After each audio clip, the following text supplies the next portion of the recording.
20 years, Maria has been a woman trapped in a man's body. It's only recently that he's dared to put on makeup in public, nervous of the reaction he'll get from strangers when his own family are hostile.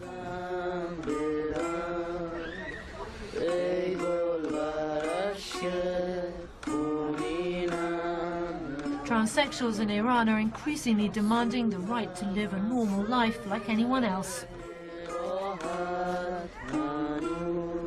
For that, they have to choose which sex to be, like these three who are all born women.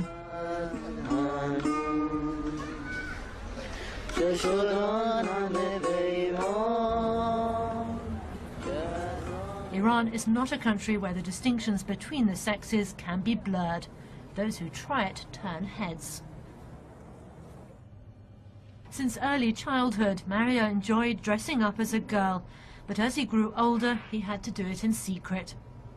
After he went for the first stage of surgery to remove his testicles, his brother locked him up for a week to prevent him doing any more damage to his body. Maria is adamant his future is as a woman called Beta.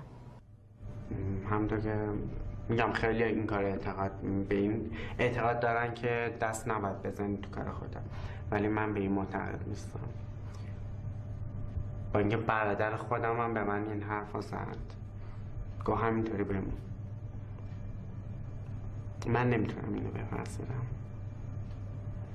و فکر میکنم که تا اینجا هم که پیش رفتم یاری خدا بوده و میدونم که خدام دوستم داره و از اینجا به بعد هم کمکم خواهد کرد.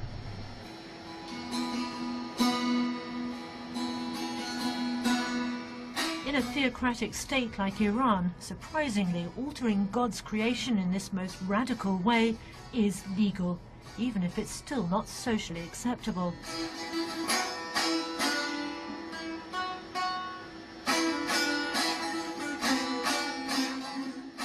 Far from being a taboo, transsexuality is actually something that's much discussed here, and Shia Islam is at the forefront of thinking on the issue, not least because Imam Khomeini 40 years ago issued a fatwa on the subject, authorizing sex change operations.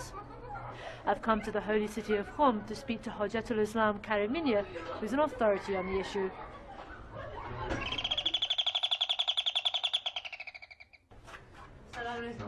He's spent years studying transsexuals for his doctoral thesis. Legal questions like, does a husband or wife need their spouse's permission for the operation? Is their marriage automatically annulled afterwards? And under Islamic law, does a transsexual inherit property as a man or a woman?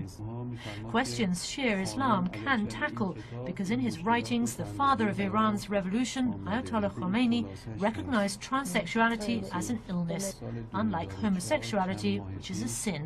در هر مملکت این مشکل وجود داره. یعنی جوامع نمیپذیرن وجود این افراد رو، یعنی باور نمیکنن این یک همچین بیماری وجود داشته باشه. در واقع من با این تزم دارم سعی میکنم این ترنس رو، ترنسسکوچوال ها رو به مردم معرفی بکنم و در واقع انگی که یا تهمتی که مردم گاهی اوقات به این افراد میزنن این انگ رو برطرف بکنم، بگم که واقعا همونطور که شما بیماری روحی داری، بیماری قلبی داری، بیماری کلیه داری، ما یک بیماری داریم به نام ترنسسکوچوال که اسلام برای اون راه حلی را ارائه داده و ما نمیتونیم این راه حل ها رو نادیده بگیریم.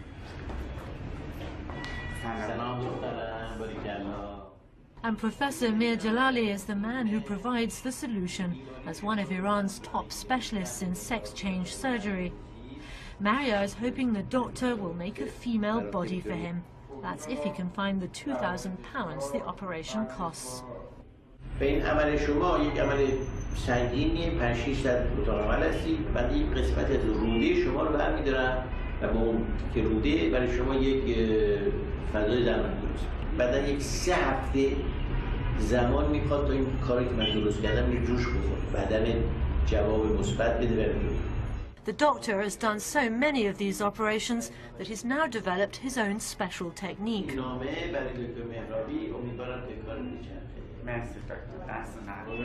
در دنیا معمولاً روی 40 تا در 10 سال دیگه ماکسیموم 60 تا در 10 سال. مثلا در دانشگاه مارسی در فرانسه اونجا 40 تا در 10 سال اخیر عمل کردن. در خود پاریس 60 تا عمل کردن. بنده در این 12 سال صاحب 320 تا بیمار ترانسجندر که عمل کردن که تغییر جنسیت دادن و الان شما تو خیابون ببینید اینا رو متوجه نمیشید که این یه روزی سکسش مخالف این سکسش بوده. One of Professor Mir Jalali's patients has brought pastries to celebrate her recent transformation into a woman. The doctor's waiting room is one of the few places transsexuals of both sexes can swap notes. But Maria just sees the process of physical change, not yet aware that the mind has to catch up with the body after the operation, as Mitra, who was previously a man, knows only too well.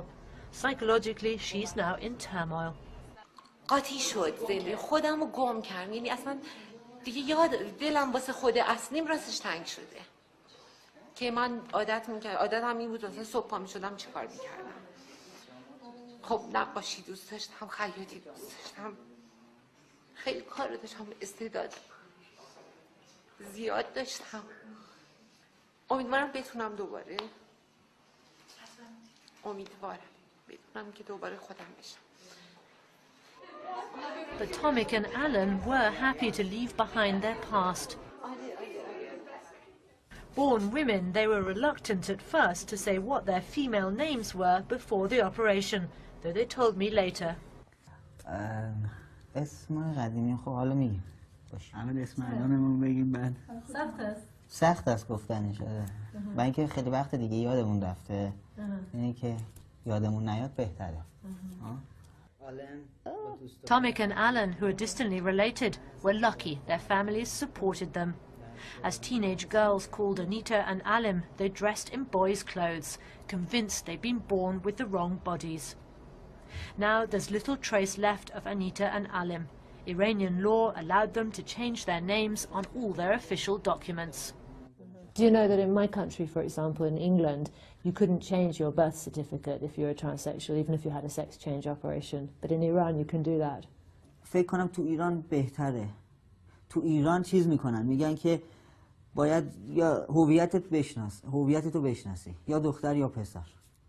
مشکل نداشتیم ما. یکم طول کشیده، در هر صورت هر کاری بخوایم تو ایران انجام بدیم طول میکشه. تو هر جای دیگه من نمیدونم جای دیگه، ولی تو ایران خب هر چیزی طول میکشه. اینم طول کشید ولی خب بالاخره آدم هویتشو بدونه خیلی بهتره.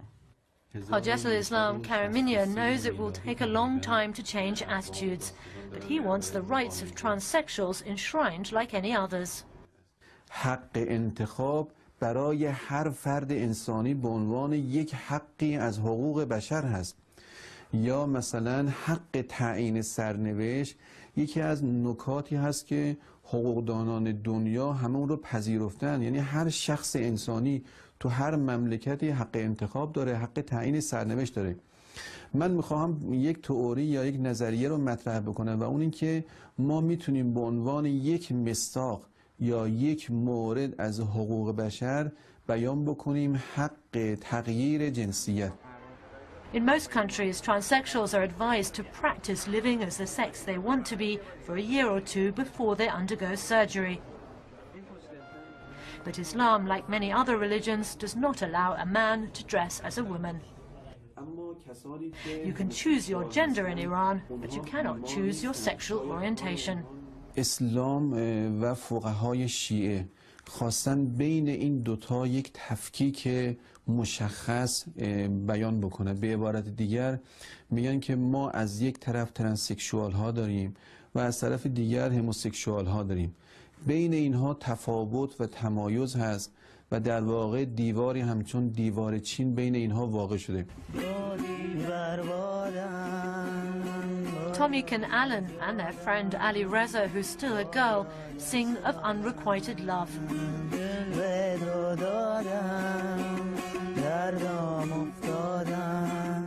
They know all about rejection. Alan was about to get married when the parents of his bride found out he'd been a woman. They refused to allow the wedding to go ahead, saying their daughter couldn't possibly marry someone of the same sex. But Alan did recently find someone else who had no problem with his past. He says marriage is still the main goal of his life because at last he feels settled enough. بعد از عمل میشه گفت که چون کلا زندگی از این رو به اونو شده، یعنی زندگی ما بعد از عمل میشه گفت تولد دیگر شده. یعنی من الان 3 سال عمل کردم، 3 سالمه در اصل، ولی در یه جسه بزرگتر. Because Islam and politics are so mixed in Iran, clerics here have to find solutions to modern-day problems. The way they've dealt with transsexuality shows how Shia Islam has left the door open for change. ببین من الان دقیقاً بین زمین و آسمون قرار دارم. حداقل اون یه روزی که حتی من قرار زندگی کنم تو این دنیا اونطوری که حقمه باید زندگی کنم و اونطوری که میخوام. امیدوارم که بعد از عملم هم کسی رو گیر بیارم که هم لیاقت منو داشته باشه و هم من لیاقت اونو داشته.